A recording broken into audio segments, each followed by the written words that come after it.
नमस्कार. आज आपण छत्रपती शिवाजी महाराज यांची चरित्रकथा बघणार आहोत. जिजाऊ साहेब आणि शिवाजीराजे शहाजीराजांना भेटण्यासाठी बंगुरास गेले. शहाजीराजांचा मुक्काम तिथं होता. तेथूनच ते आपल्या कानडी मुलखातील जहागिरीचा कारभार पाहत होते. पुण्याहून ही मायलेकरे बंगुरास आली. शहाजीराजांचे सर्वच कुटुंबीय एकत्र येण्याचा आणि सुमारे 2 वर्ष एकत्र राहण्याचा हा योग होता. हाच शेवटचा योग. या 2 वर्षातच हंपी विरूपाक्ष आणि विजयनगरच्या कर्नाटकी स्वराज्याची राजधानी विजयनगर पाहण्याचा योग शिवाजीराजांना आला. विरूपाक्ष हे तीर्थक्षेत्र होते. विजयनगर हे उद्ध्वस्त झालेले एका हिंदवी स्वराज्याचे राजधानीचे नगर होते. या प्रवासात शिवाजीराजांना खूपच पाहायला आणि शिकायला मिळाले. एवढे बलाढ्य साम्राज्य एका राक्षस तागडीच्या लढाईत धुळीला कसे काय मिळाले? हा शेवटचा रामराजा कुठे चुकला? त्याच्या राज्यकारभारात आणि लष्करात अशा कोणत्या जबर उणिवा झाल्या की अवघ्या एका मोठ्या पराभवाने त्यांचे साम्राज्यच भुईसपाट व्हावे? या साऱ्या गोष्टींचा शोध आणि बोध शिवाजीराजांच्या मनात घुसळून निघत होता. त्यातून मिळालेले विवेकाचे नवनीत राजांना आपल्या भावी उद्योगात उपयोगी पडणार होते. हे वैचारिक समुद्रमंथन राजांच्या मनात या 2 वर्षात घडले. राजे आणि जिजाऊसाहेब पुन्हा पुण्याकडे परतले. ते मराठी स्वराज्य सह्याद्रीच्या हृदयात निर्माण करण्याच्या निश्चयानेच. आणि शिवाजीराजांनी कानदखोऱ्यातील प्रचंड सह्य शिखरावरती बंडाचा झेंडाच उभारला. हा गड तोरणा. लगेच पुढे कोरीगड, सुभानमंगळ आणि कोंढाणा राजांनी कब्जात घेतला. आदिलशाही थक्कच झाली. एक मराठी कोवळा पोरगा सुलतानी विरुद्ध बंड करतो. कुठून आलं हे बळ? हे मोडलंच पाहिजे या विचाराने महंमद आदिलशहाने एक अत्यंत धूर्त डाव सहज टाकला. या शिवाजी भोसल्यांच्या बापालाच जर आपण अचानक छापा घालून कैद केलं तर हे बंड जागच्या जागी संपले. शिवाजी रुमालाने हात बांधून आपल्यापुढे शरण येईल अन मग पुन्हा कुणीही बंडाचा विचारही करणार नाही. याकरिता शिवाजीवर फौजही पाठवायची, जरूर तेवढा रक्तपात आणि बेचिराखी करायचीच. पण याच वेळी शहाजीला कैद करायचं, गरज पडली तर ठारही मारायचं ठरलं आणि दिनांक 25 जुलै 1648 या दिवशी शहाजीराजांवर वजीर मुस्तफा खानचा विश्वासघातकी छापा पडला. आपल्यावर काहीतरी घातकी संकट येणार आहे आणि ते वजिराकडूनच येणार आहे हे आधी समजलेले असूनसुद्धा शहाजीराजे गाफील राहिले, झोपले आणि वजीर मुस्तफाने त्यांना कैद केले. हातापायात बेड्या ठोकल्या. राजांची रवानगी कैदी म्हणून विजापुरास आली. ही घटना तमिळनाडूमध्ये मदुराईजवळ घडली. शहाजीराजांना अपमानास्पद रीतीने विजापुरात आणण्याची कामगिरी अफझलखानाने केली. राजांना सतमंजिल या हवेलीत आदिलशहाने कैदेत ठेवले.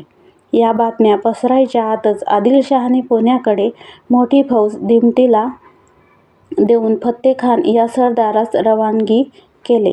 शिवाजीराजा आणि त्यांचं लहानसं नवं राज्य कब्जात घेण्याकरता राजगडावर शिवाजीराजांनाही भयंकर बातमी समजली की तीर्थरूप साहेब शाही कैदेत पडले आणि आपल्यावर फत्तेखान चाल करून येतोय. बादशहाचा आता उघड सवाल होता की बोल पोरा, स्वराज्य हवे की बाप हवा? शहाजीला आम्ही कोणत्याही क्षणी ठार मारू शकतो, तरी मुकाट्याने शरण ये. जे बळकावलं आहे ते तुझं नखा एवढं स्वराज्य आमच्या स्वाधीन कर. माफी माग तर बाप सुटेल, नाहीतर अवघं भोसल्यांचं खानदान मुरगाळून टाकू. हा सवाल भयंकर होता. वडिलांचे प्राण की स्वराज्याचे रक्षण? काय वाचवायचं? आईचं सौभाग्य की स्वराज्य? दोन्हीही तीर्थरूपच. मग दोन्हीही वाचवायचे हा शिवाजी महाराजांच्या मनातला विचारही तेवढाच क्रांतिकारक होता. असा विचार करणारा विचारवंत योद्धा इतक्या लहान वयात ज्ञानेश्वराच्या नंतर 350 वर्षांनी प्रथमच मराठी मातीत उगवत होता. येणाऱ्या शाही फौजेशी झुंज द्यायची असा ठाम निश्चय राजांनी केला. राजाचं लष्करी बळ चिमूटभर होतं. आक्रमण परात भरून येत होतं. नक्कीच असे तुकारामांचे विचार युवा शिवाजीराजांच्या मनात दुमदुमत होते. रात्रंदिन आम्हा युद्धांचा प्रसंग अंगी निश्चयाचे बळ, तुका म्हणे तेची फळ. राजे अतिशय विचारपूर्वक आणि योजनाबद्ध आराखडा आपल्या आखाड्यात रेखीत होते. शत्रूंच्या जास्तीत जास्त फौजेचा आपल्या कमीत कमी फौजेनिशी पूर्ण पराभव करायचा हाच डाव संकल्प आणि हाच क्रांतिकारी सिद्धांत. विजापूरचा आदिलशाही सरदार फत्तेखान हा मोठ्या फौजेनिशी कऱ्हे पठारात शिरला. त्यांचा तळ जेजुरीजवळच्या बेलसर गावाजवळ पडला. त्याला खात्रीच होती की शिवाजीराजांचं बंड आपण लवकरात लवकर साप मोडून काढू. त्यांनी आपल्या सैन्याचा एक विभाग शिरवळवर पाठविला. नीरा नदीच्या काठी शिरवळला एक भुईकोट किल्ला नव्या स्वराज्यात राजांनी कब्जा केलेला होता. त्याचं नाव सुभानमंगळ. शाही फौज मोठी होती. तिने सुभानमंगळ एका गावातच जिंकला. मराठ्यांचा हा स्वराज्यातील पहिला पराभव. शहाजीराजे विजापुरात कैदेत पडलेले.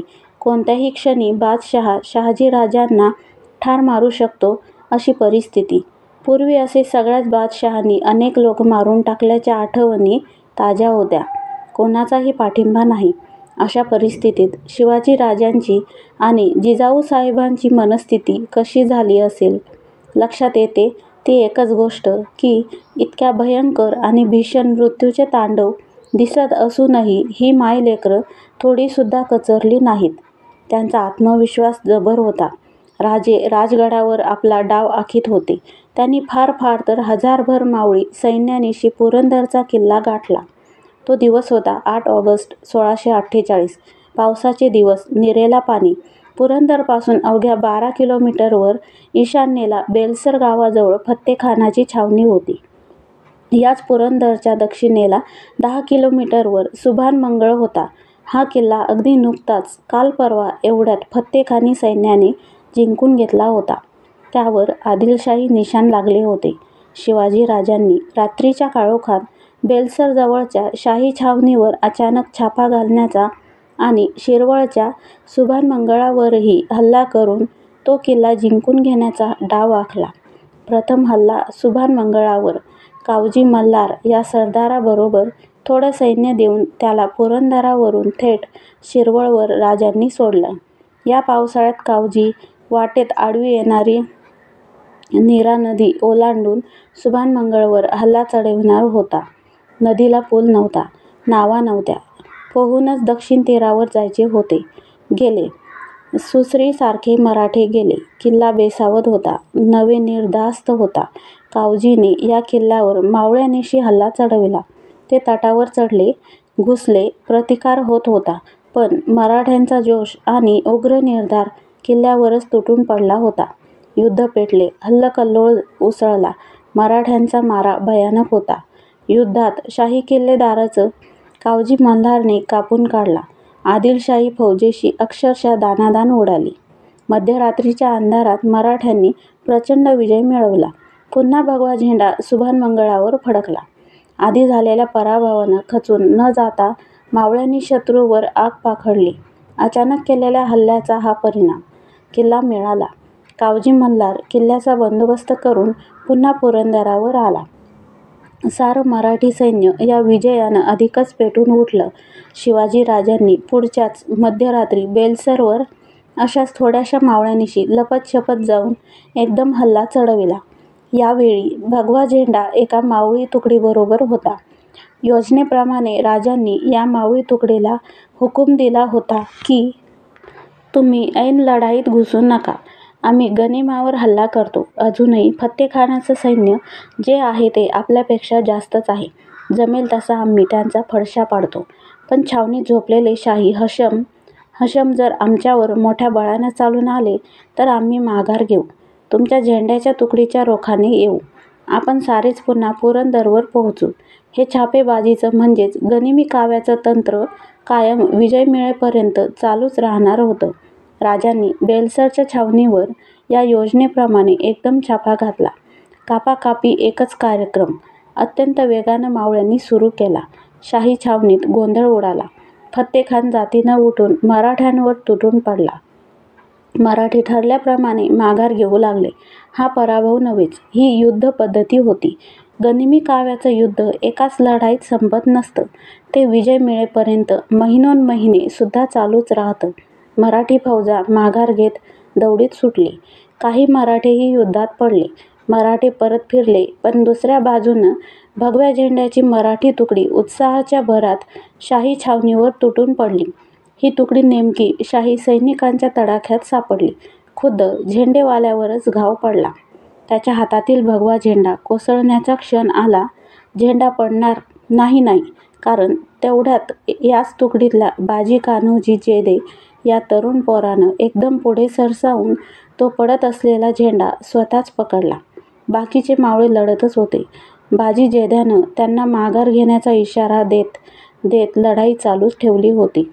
या शर्यतीच्या धुमाळीत काही मावळे पडले, पण झेंडा सावरीत बाजी यशस्वीपणे माघारी फिरला अन आपल्या साथीदारांच्या निशी अंधारात गुडूप झाला.